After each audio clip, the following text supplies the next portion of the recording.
Well, these lithium-ion batteries are nothing but blood batteries sucking blood and life out of innocent Congolese children.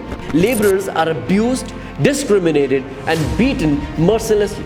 Hey guys, this is Prashant from Techno, and today we have a very special story to tell. We are going to be talking about the evil side of electric vehicle industry. Well, today there is a lot of hype around climate change, and this hype is not misplaced by any means. After all, Earth is possibly the only planet where life exists, and this planet is now at great risk.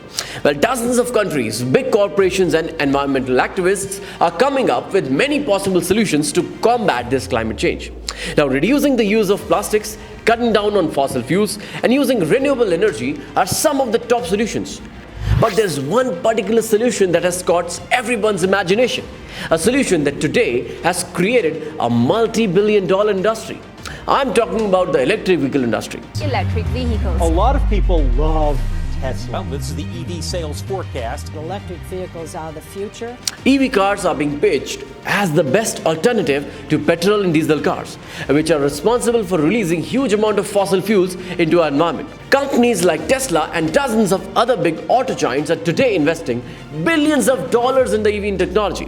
Well, these auto companies are promising a safer and greener future for the entire mankind. But this rosy future of a clean and greener environment won't be possible without paying a huge price. The EV industry that looks glittery and flashy from the outside is actually unleashing a massive human catastrophe. Well, deep beneath this shiny exterior of this multi-billion-dollar industry lies the story of extreme human poverty, child labor, and gross human rights violations. This is the dark and evil side of the EV industry, something that Tesla and no other auto companies will ever tell you. However, in this special show, we will unravel the dark side of the electric vehicle industry for our viewers. Well, we all know that electric vehicles run on rechargeable lithium-ion batteries. It is eventually these lithium-ion batteries that will help in reducing our dependence on petrol and diesel. But do you know what really goes into making and manufacturing of these batteries? Well, the answer is cobalt, the grayish blue material whose demand has exploded over the years. Today, almost all auto companies are in a race to get their hands over this material. Due to this excessive demand, today, cobalt is one of the most sought after minerals in the world. Well, cobalt is found in several countries like Canada, China, Cuba, South Africa, and the United States. But there's one country where this material is found in huge abundance. In fact, this country holds 70% of the cobalt reserve found in the world.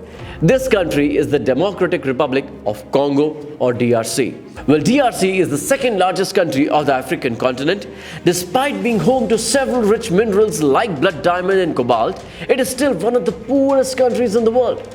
With poverty and unemployment running rampant, the poor people in Congo will do anything to make a living. And today, cobalt mining is one of the few means through which Congo people are desperately trying to survive. In Congo, cobalt mining is done through two ways. First is the industrial, that is large-scale mining, and second is the small-scale mining. It is the latter, that is small-scale mining, that is notorious for brazenly abusing labor laws and safety protocols. Almost 20 to 30% of the country's cobalt is mined in the small-scale mines, where almost 200,000 miners are employed. Out of these 200,000 miners, nearly 40,000 are estimated to be children, some of whom are as young as 6-year-old. These young innocent children put their lives at risk almost on a daily basis so that they can make a living and survive for another day. They enter vertical tunnels that is sometimes so narrow that it is almost impossible to pass through it. These young children work in these cobalt mines in the most inhuman and brutal conditions. Many a times, they are not even provided with masks and gloves. What's even more worse is that sometimes they're provided with only 20 minutes of oxygen at a time. But despite these life-threatening challenges, these children keep on digging. And once they get their hand on cobalt, after relentless digging, they crash, wash, and then finally take them to the nearest market for selling them. Now, can you really imagine how much money these children make? Get ready for a shocker. Sometimes they make less than $1. Yes, after putting their life at risk, all they make is less than $1. Today, cobalt mining may be a multi-billion-dollar industry, which is estimated to reach worth $18 billion by the next 5 years. But all these astronomical money figures remains mostly stuck with big auto companies and few business tycoons. This money never reaches to that child in Congo who wages war against death so that he can live for another day. In a poverty-ridden country like DRC, even $1 is worth risking life for. And not surprisingly, many Congo citizens end up dying every year. News network ABC recently interviewed a mother who lost her 13-year-old son while working in a cobalt mine. Depressed by his family's extreme poverty, he decided to go and work in a cobalt mine and earn some money for his poor family. But little did he know that this decision will end up costing his life. He got to a rough estimate nearly 2,000 illegal miners die every year in poverty-stricken Congo. In 2019, a single accident killed at least 43 miners in a single go. Many DRC citizens also suffer from permanent lung damage, skin infection, and other serious injuries due to cobalt mining. Few Congolese families even decided to drag many auto companies, including Tesla, to court. They accused these auto companies of promoting child labor and pushing many to death and life-threatening injuries. Well, these lawsuits made a special reference about a young Congolese kid called John Doe 1. Since the young age, John had been working as a human mule, carrying tons of cobalt bags from cobalt mines to markets. He earned meager $0.75 per day for doing this inhuman task. On one fine day, John accidentally fell into a cobalt mine. Although his fellow workers immediately dragged him out and managed to save his life, this accident ended up permanently damaging his legs. Doctors later revealed that John's legs have been paralyzed and he will never be able to walk again. For millions of Congolese, cobalt is their only hope that can help them in escaping the abject poverty. This booming EV industry that sold almost 6.5 million EV cars in 2021 is driving the huge demand for cobalt. Most industry experts claim that the total sales of EV cars is likely to touch 66 million by the year 2040. This means that the demand for cobalt is only going to increase in the coming decades. As per World Bank estimate, cobalt's demand will increase by a whooping 600% by 2050. What does all this mean for the Congolese people? It simply means that they will have more work to do at the cobalt mines and hope to escape their miserable poverty. But what it actually means is that thousands of Congolese children will end up losing their lives and many will have to endure life-threatening injuries for the rest of their lives. The future of children in Congo is indeed bleak. But for most of them, working in cobalt mines and risking their lives is really not a matter of choice but necessity. A necessity that helps them and their families live for another day. There's also a deep Chinese connection to the global cobalt industry and the human catastrophe that it is unleashing.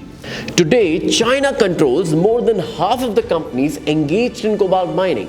The Asian giant alone produces nearly 70% of the cobalt found in the world, as per mining.com.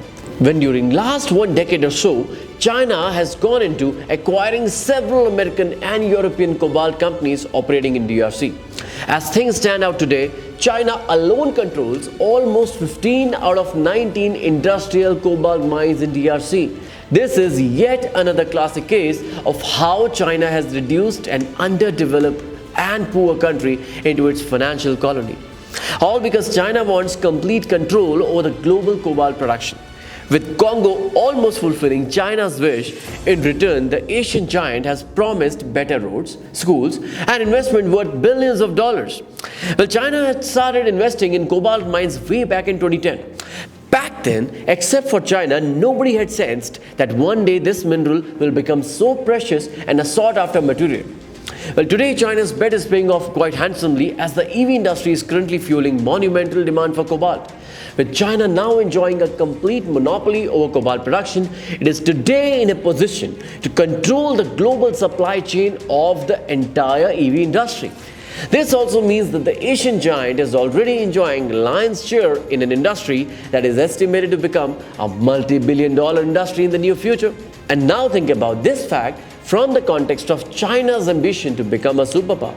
And you will immediately realize why has China invested so heavily in cobalt mining.